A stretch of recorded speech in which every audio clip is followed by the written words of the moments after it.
Assalamualaikum, salam penghulu untuk hati yang rindu mencari yang hakiki.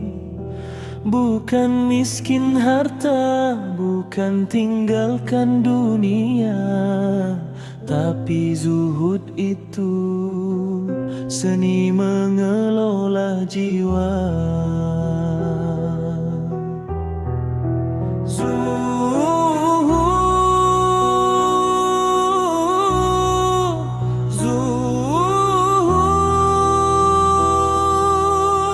Bukan lari dari dunia,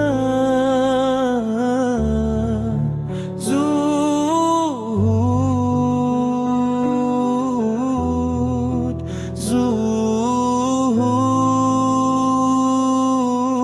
seni hati mengelola rasa. Zahada artinya tidak ingin dan melepas, istilahnya tasawuf, hati yang merdeka, tak tergantung dunia meski tangan memegang, hanya pada ilahi hati ini bergantung. Kata Imam Junaid, sang guru sejati, kosongkan tangan dari harta, hati dari ikatan. Bukan sekadar miskin, tapi hati yang bebas, kaya dengan ilmunya, cukup dengan yang esa.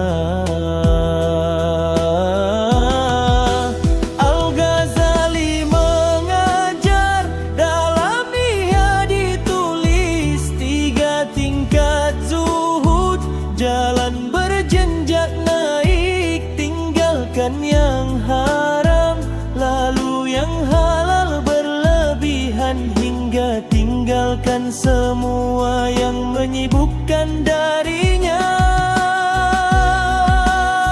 Abdul Adir berpesan dengan suara lembut, dunia di tanganmu, jangan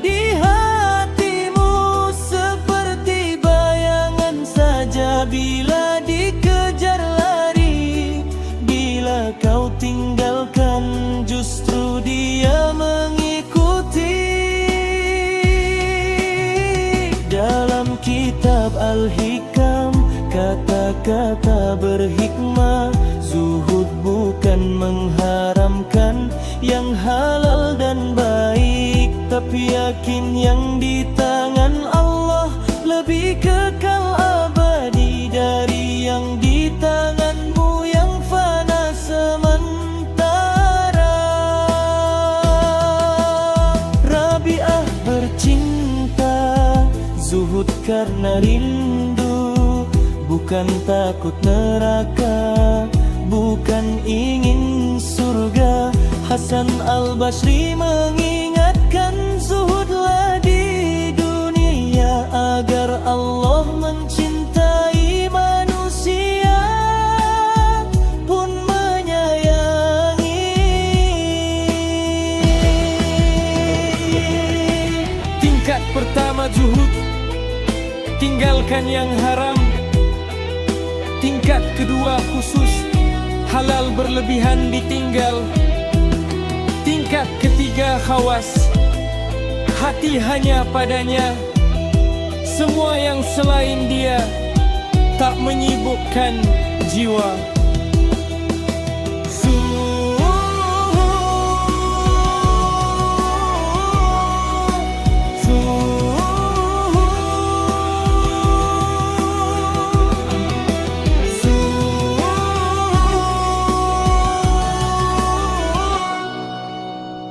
Zuhud dalam harta, bukan budak kekayaan.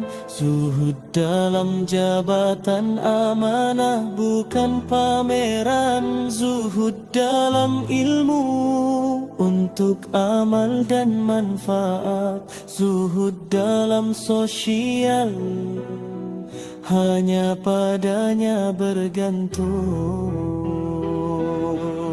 Hati menjadi tenang, sakinah turun menghampiri, bebas dari ketergantungan, fokus pada tujuan hakiki. Syukur bertambah-tambah, qanaah menjadi sifat, obat dari penyakit cinta dunia berlebihan. Mari belajar zuhud pada para kekasihnya, panduan mengelola hati di zaman yang penuh goda. Hidup di dunia tenang, penuh syukur dan ingat akhirat. Hati bersih merdeka sampai akhir menjumpainya. Sesungguhnya Allah tidak pandang rupa dan harta, tapi Dia memandang hati dan amalan kita. Waalaikumsalam warahmatullahi. Semoga zuhud ini menghantarkan kepada